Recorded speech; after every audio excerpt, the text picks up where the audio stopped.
Radhe Radhe everyone. देखिएगा, संतान प्राप्ति पुत्र प्राप्ति के लिए आप सभी को शिवरात्रि के दिन एक चीज़ ज़रूर खाना है।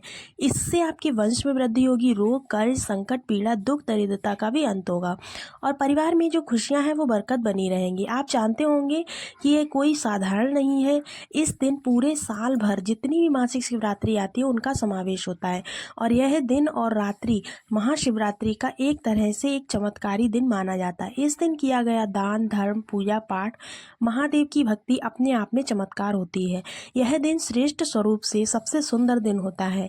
भाग्य की रेखाओं को प्रबल करने के लिए आप जानते होंगे इस दिन शिवलिंग की पूजा मंत्र जाप महादेव की आराधना अन्य दिनों से सबसे ज़्यादा की जाती है।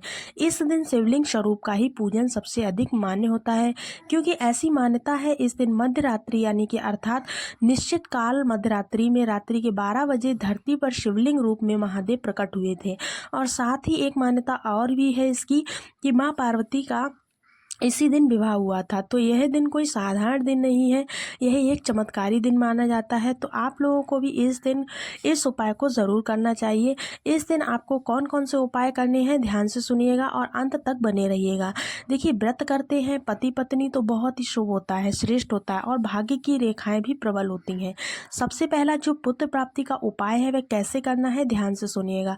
जैसा कि आप पूजा पाठ 4 पहर की नहीं कर सकते हैं तो कोई दिक्कत नहीं है, प्रदोष काल और सुबह शाम ही कर ले, पर्याप्त रहेगा। जैसा कि आप सभी को सबसे पहला उपाय अपने गुरु जी के मुख से सुना हुआ यहाँ पर बताने वाले हैं।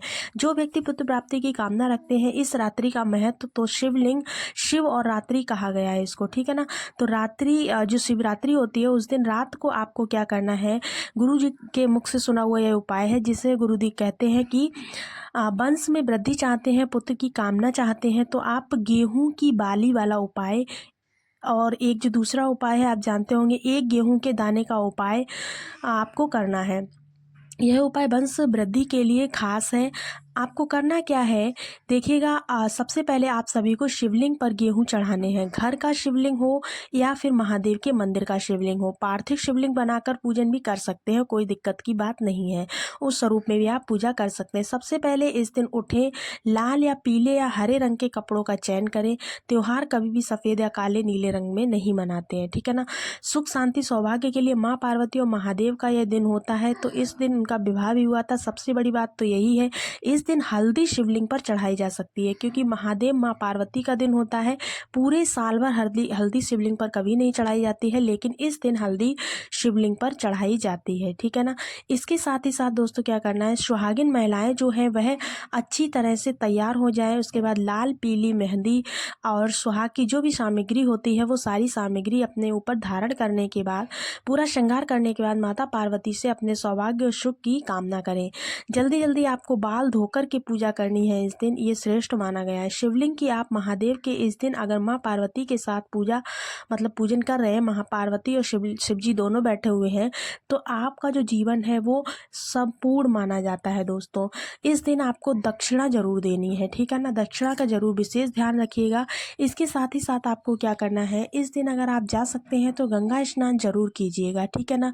नहीं कर सकते तो कोई दिक्कत की बात नहीं, अगर कर सकते हैं तो इस दिन गंगा स्नान जरूर कीजिएगा।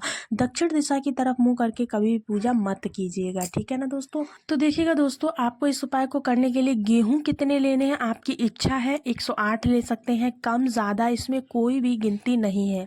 11 ले सकते हैं, 21 ले सकते हैं, 51 ले सकते हैं, जितना भी आप ले सकें, ठीक है ना।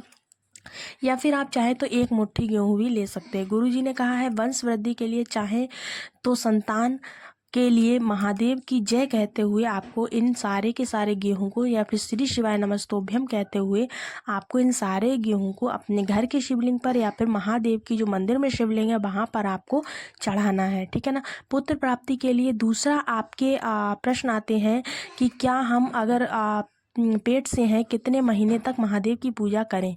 किसी भी शास्त्र या पुराण में यह नहीं लिखा है कि महादेव की भक्ति करने गर्भवती महिला नहीं कर सकती, तो ऐसा नहीं है, सभी स्त्रियां पूजा कर सकती, कोई दिक्कत की बात नहीं है। पूरे जीवन भर कर सकते हैं, गर्भवती हो तब भी, नहीं है तब भी कर सकती हैं, ठीक है ना। तो चलिए, आज का उपाय जो है वो बहुत ही प्यारा सा उपाय है। संतान की प्राप्ति के लिए, निरोगी संतान की प्राप्ति होती है इससे, और सुंदर बुद्धि की भी प्राप्ति होती है। संतान की प्राप्ति होती ही है तो महादेव की पूजा हर एक दिन की जा सकती है। जैसे लड्डू गोपाल की आप सेवा करते हैं ना, ठीक है ना, उसी तरह से आप कभी भी, कोई भी दिन, कोई भी समय, कोई भी आपत्ति आपके ऊपर आ रही हो, आप किसी भी समय आप महादेव का स्मरण कर सकते हैं दोस्तों, ठीक है ना। अब देखिएगा दोस्तों, इस दिन हमें पुत्र प्राप्ति के लिए किस तरह से पूजा करनी चाहिए, कौन सा उपाय करना है। सबसे पहले इसके लिए आपको क्या करना है, पार्थिव शिवलिंग का पूजन करना है। इस दिन मिट्टी का पार्थिव शिवलिंग पति पत्नी साथ में मिलकर शिवलिंग बना लीजिए। छोटा सा कंकर रूपी शंकर पर भी आप पार्थिव शिवलिंग का निर्माण कर सकते हैं, मिट्टी का भी बना सकते हैं। बनाने के बाद आपको क्या करना है, आपको जो शिवलिंग आपने बनाई है उसमें आपको दूध चढ़ाना है। आपको जो गुरुजी कहते हैं कि मक्खन डालना है। पुत्र प्राप्ति के लिए हमेशा शिवलिंग बनाया जाता है, उसमें मक्खन का प्रयोग किया जाता है। जो दूध होता है ना, उसका मक्खन निकाल कर आपको मक्खन चढ़ाना है, ठीक है ना। इसके बाद में आपको क्या करना है, पुत्र प्राप्ति के लिए सबसे खास आपको मक्खन का प्रयोग करना है। शिवलिंग बनाकर सुंदर सा स्वरूप देकर उनको, उनका पूजन करें। आपको पुत्र रत्न की निश्चित रूप से प्राप्ति होगी दोस्तों। पति पत्नी साथ में मिलकर अगर इस दिन पुत्र प्राप्ति का संकल्प ले लेते हैं, अपने दाहिने हाथ में चावल लीजिए। चावल लेने के बाद नाम गोत्र बोलिए और आज चतुर्दशी तिथि है, मेरा नाम गोत्र यह है, ऐसा कहकर आपको महादेव के सामने आपको ऐसा संकल्प लेना है कि हमें पुत्र प्राप्ति हो महादेव। इस तरह से अगर आप शिवरात्रि के दिन कर लेते हैं तो आप यकीन मानिए आपके जीवन में पुत्र प्राप्ति का योग बन जाता है। देखिए, ये जो शिवरात्रि होती है बहुत महत्वपूर्ण होती है अपने आप में। तो दोस्तों, आप लोग इस शिवरात्रि को बिल्कुल भी खाली मत जाने दीजिए। छोटा सा उपाय है, गेहूं वाला उपाय कर लीजिए या फिर आप ये बाद में जो उपाय बताया है मक्खन वाला, वो उपाय कर लीजिए। दोनों में से कोई सा भी उपाय शिवरात्रि के दिन आप कर सकते हैं। ये जो महाशिवरात्रि आती है, पूरे 12 महीने की शिवरात्रियों का योग होता है। तो इस शिवरात्रि को, इस पूजन को जरूर करें, व्रत रहे, पूजा अर्चना करें, भगवान शंकर से संकल्प के साथ पुत्र प्राप्ति का वरदान प्राप्त करें। उम्मीद है आज की वीडियो की सभी जानकारी अच्छी लगी होगी। अगर वीडियो पसंद आया तो वीडियो को लाइक जरूर कीजिएगा और शेयर जरूर कीजिएगा। मिलते हैं आपसे नई जानकारी के साथ, तब तक के लिए श्री शिवाय नमस्तोभ्याम।